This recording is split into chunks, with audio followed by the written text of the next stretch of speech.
Hi friends, welcome to my channel. I'm Sonique and today I have a little unboxing. So let's unbox it together. This is a deck that I've wanted for quite some time and held off because of the expense. The deck itself isn't that expensive, it's just the shipping. We know the story, don't we? However, I've decided to make the investment because it's a Thoth based deck. It's one I've wanted for a long time. And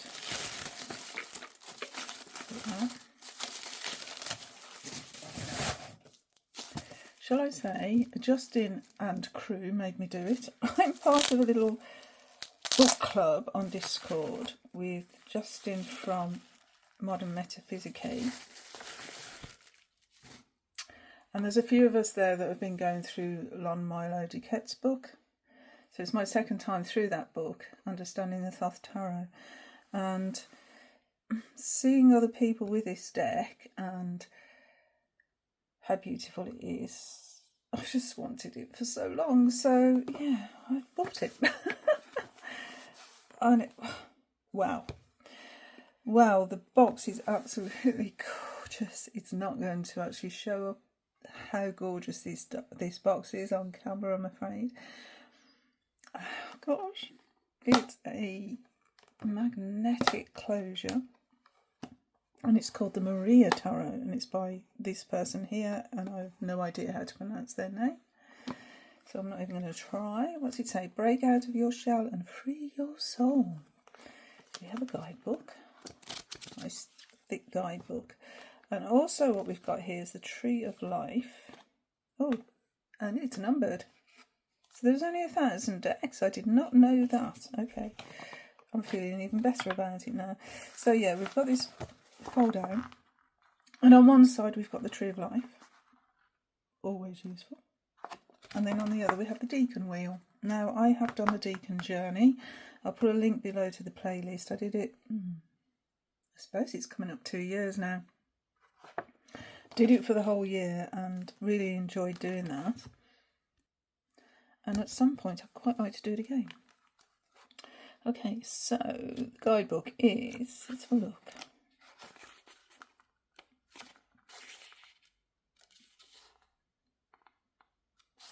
It's got an index at the back, that's cool.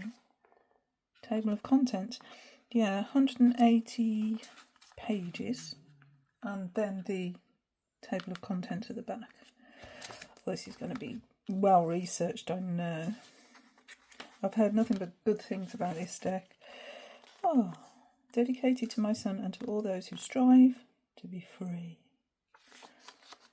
Oh, and a reproduction of the Deacon Wheel and the Tree of Life is in the book. So we have keywords for the Tree of Life, or the Sephiroth. And their attributes, and then we're into the majors. So what do we get? So we get a little thumbnail image about the number, about the astrology, the letter, the Tree of Life path, and the symbolism. Oh, that's so good. Same for the minors. Oh, and what we do get is the corresponding cards. That is so good. Oh, we've got the Tree of Life. Is it a card? Or is it, I think it's actually, yeah, it's a card. Can't get it out. There we go. It's out. Okay, so we've got the Tree of Life image in the bottom, and then we've also got it on a card. So 3 places we can go to find that information. So it's 2023. I think what I'm going to do is the side-by-side with the Thoth. Because I like to do that with Thoth-based decks. So I'll just get my original out. And we'll put them side-by-side. Yay! Okay. So we start with the 4. We've got the symbols on there as well. And then we've got the planetary assignment. Tiger.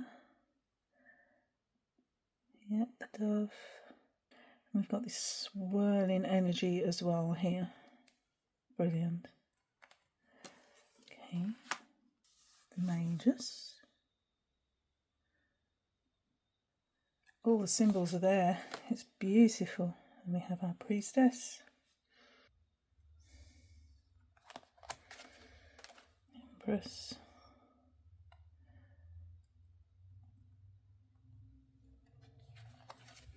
Emperor.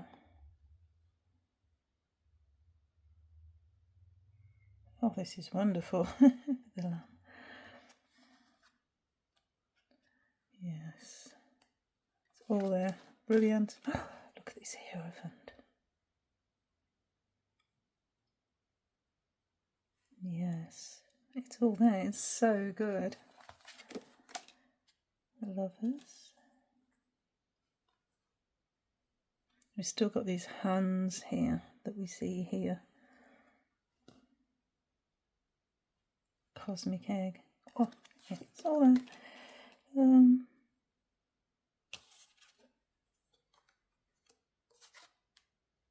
Oh, I'd be confused. We've got several lovers then. Okay.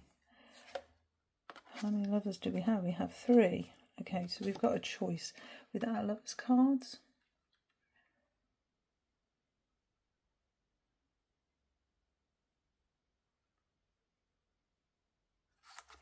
Sorry. Chariot. Wonderful. Not armoured in this one though. Interesting. So the adjustment card is very close to the original, aren't they? They're not too far removed in imagery.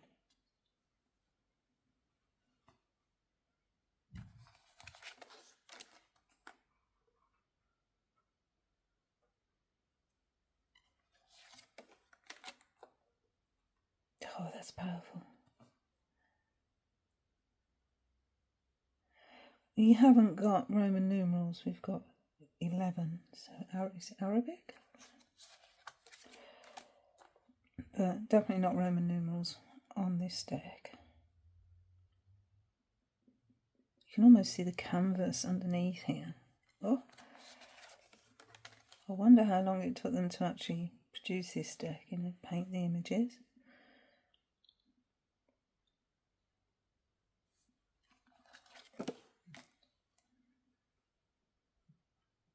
Yeah, that's clever the way they've done that.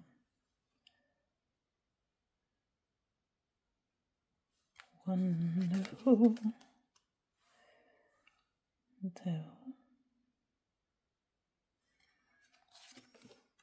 tower.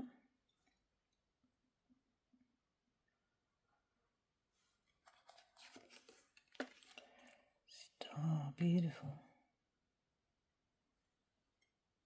This, so good. The moon. That's a little different. I like it though.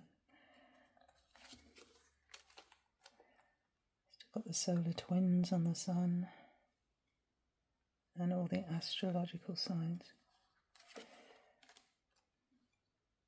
This must be the artist's son. Of it. And the universe.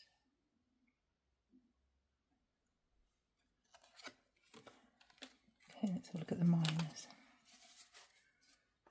You can see the energy in this card. I mean, this is lovely where we see all the flames coming off the Ace of Wands, but this really shows the flames.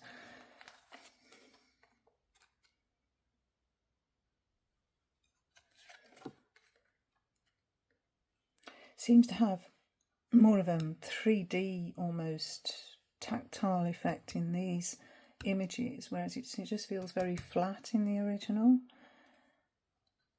It seems to have brought it to life more in this new version.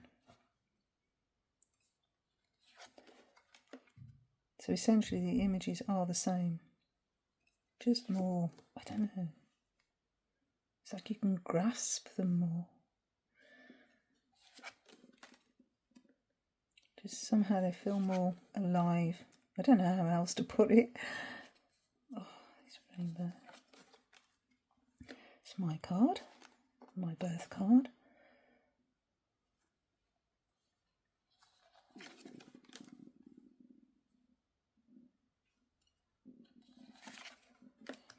So that's the Knight. It looks like it's hanging on for dear life. But again, you can see all these flames, all this fire energy is it's just really vibrant in this one. And then we have the Queen.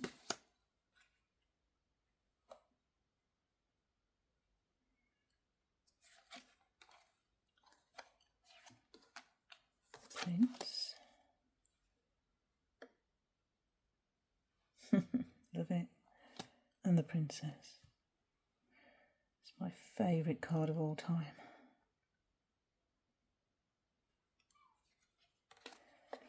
Okay, cups.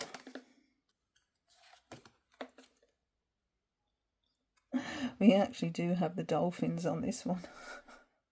I always thought this is quite funny. Is that a dolphin? The 3.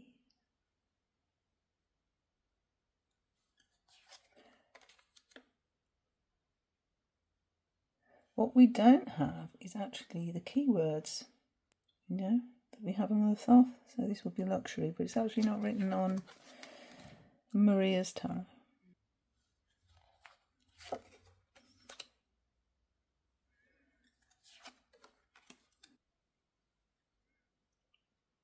You can really feel the energy of this one. Oh, yes.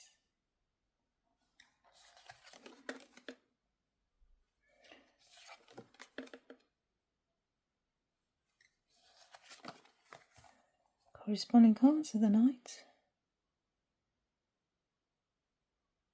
Wow, that's beautiful. The Queen. This time we can actually see the Queen. It's very difficult to see the Queen on this card. It took me a long time to find. The Prince.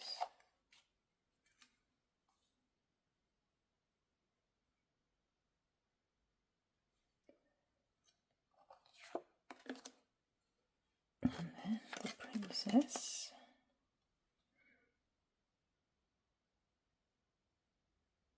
You really can feel the underwater element to this card in this deck.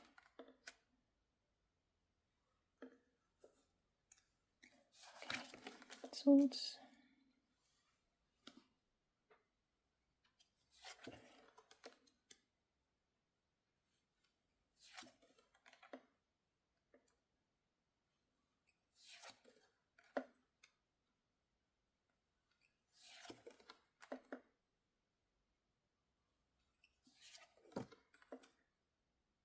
Kept the sacred geometry. I wondered if that would be included, this fencing diagram in the background, and yes, it's there. I'm so impressed the way they've kept all of the elements and yet just made it so much more than the original.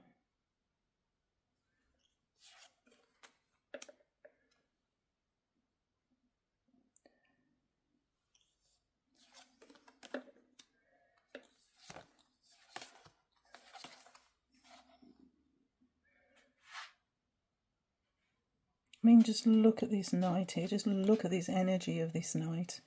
It's so vibrant. I mean, this is, yes, you can see the speed here, but I don't know, it's just got so much more in this deck.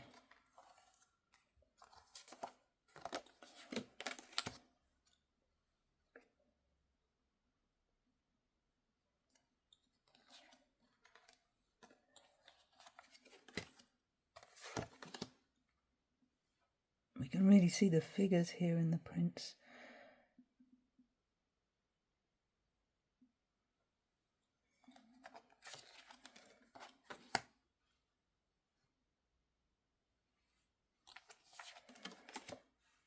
I can see why this deck is so popular.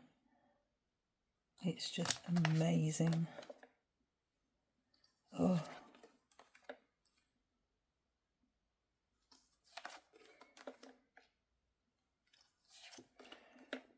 The first few times I looked at some of the images online, I thought, well, you know, there's no real difference. Do I really, really need it? But now I've got it in my hands, I am so glad I've bought it. One of my favourite cards as well. Just the imagery and the colours, I think it's gorgeous. I think the only complaint I've got is the fact that we haven't got the keywords that we have on the original.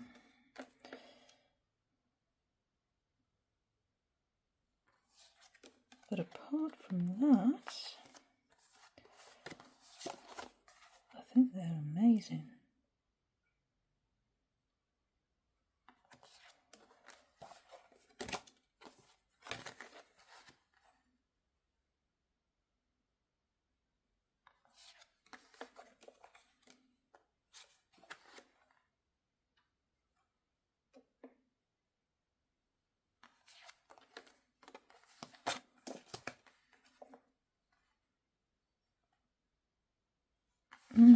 So good.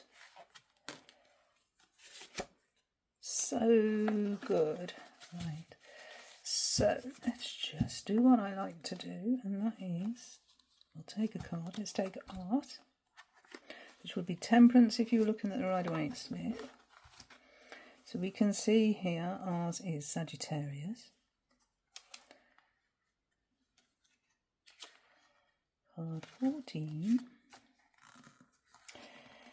Number 14 represents freedom, exploration and constant change. The astrology is Sagittarius, and that expresses our dual nature, spiritual and physical, and is oriented towards the development of consciousness. The letter, which is this one, Samek, means column, pillar or support. Art or alchemy is the pillar of our spiritual development. So on this tree of life, it's path 25, which is this one here, which goes between the moon and the sun. And this is beauty, where beauty is made manifest both within and without, and Hesod, which is the moon and foundation, where difficult and unresolved aspects of the subconscious are reflected in dreams. Path 25 represents the passage from the moon to the sun, where difficult and unresolved aspects of the subconscious are brought into the light and integrated into the personality. So we get the shadow aspect of the moon to the clarity of the sun there. Brilliant. And then it talks about the image. This image represents the realization of the chemical wedding. The Lover's card. The two figures have become a single androgynous figure. The green robe symbolises fertility or spring, and the balancing of dualities that results from the union between the Emperor and the Empress. Ancient alchemists described their work as the art of perfection or philosophical art. By combining the opposing elements of mercury, which is water, and sulphur, which is fire, which we see here, alchemists sought to produce the purest metal, which is gold, from the basest matter. This art form, known as solid-coagula, dissolve and conjoin or break down and reform, metaphorically describes the process of perfecting the personality, a process that involves the integration of contrasts and the bringing to the surface of the things that remain unresolved, so that they may be purified by the higher self, which is the rainbow. Finding harmony between body, soul and spirit, or finding a remedy to a difficult situation by judging it objectively, can often be challenging, but it allows us to temper our nature and to find balance or a middle way. Isn't that brilliant? What a brilliant guidebook. I like it. I'm going to have a look at a minor card now. So the Prince of Cups, actually. Let's look at the Prince of Cups, because that's the next one that I turned over. So elemental, it's air of water. So cups is water and the Prince is air. Water and air are mutually reinforcing, and when in balance, they harmonise heart with mind. The Prince of Cups energy can be compared to steam or a gentle breath. The Tetragrammaton is vow, which is this here. The Prince of Cups is the product of the union of the Queen and Knight of Cups. He possesses the stability of the former, Chariot, and the movement of the latter, force moving through the Chariot. Astrology, so 21 degrees of Libra to 20 degrees of Scorpio. So the Prince of Cups is a wise strategist in matters of justice, which is the Libra element. He is tenacious, resilient, provocative, and often a complex character to contend with, which is the Scorpio element. So then it gives us our minor arcana. So we have the Four of Swords, the Five of Cups, and the Six of Cups. So that's from the decanic wheel. So if we look at it on the decan wheel and we find our Prince of Cups here, we can see it's from here to here. So we have Four of Swords, Five of Cups, and the Six of Cups. And then the planetary associations, the dates. So we go from the 13th of October through to the 11th of November. Scorpio. Yeah, we've got all of these associations we can look at down here. Anyway, symbolism. Let's look at the symbolism. The shell-shaped chariot, symbol of the eternal feminine, is drawn by an eagle, which is the highest expression of Scorpio and represents the liberation of the spirit. Having arisen from the murky waters of stagnant emotion, the Prince of Cups glides across the water's surface. In his right hand, the prince carries a lotus flower, which turns towards the water, yearning for the Great Mother. If the lotus had blossomed and faced upwards, it would have represented the force that combines the strength of the water, female mother, with the beauty of the illuminated sky, which is the male or the father. Even if the prince has not completely freed himself from the waters of the unconscious, the mother, he is still in the process of transformation. She's represented by the snake in the cup. And directs himself towards the sky, which represents knowledge. It's so good. It's so good. I'm going to have so much interaction and fun with this deck. I can feel it. It's going to be a really great one for my collection. I'm so glad I've got it. Let's have a look at the Two of Discs finally. So again, we've got the cards that align to it. Those under the influence of Jupiter in Capricorn tend towards law, order and tradition. They are focused upon practical goals and can be excessively strict.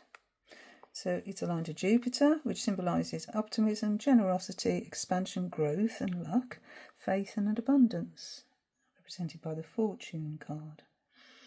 Capricorn, and that represents creative energy in its most material and masculine form, and that is the Devil. So on the Tree of Life, we have Hokmah in Asire. So Hokmah in Asire is the polarising oscillation, and that's come from Banzaf's book, which I do have. Symbolism, the two discs of the Chinese yin-yang symbol rotating in opposite directions represent the harmonious interaction of the four elements in constant motion, and that is from Crowley. Is this in frame? So these are quotes from Crowley and Banzaf. So coiling around the two discs is a green snake, which eating its own tail forms the Ouroboros, or the infinity symbol. The Two of Discs signifies the inevitability of change that underlies stability. It also represents polarity, i.e. feminine and masculine, material and spiritual, death and rebirth. So that's what you get for the minors. This is amazing. So if you're interested in Thoth, I think this would be a really good study deck. A really good study deck. You've got everything you need here, including references to some other books which you could take a look at. So here we've got the bibliography. So that's that Banzaf book. Aleister Crowley books, Pamela E. King's. I've got that as well, the Kabbalah and the Tower of the Spirit book. Jung, some Jung, and that one I'm not sure of. And we've also got a website for esoteric meanings. What an amazing book.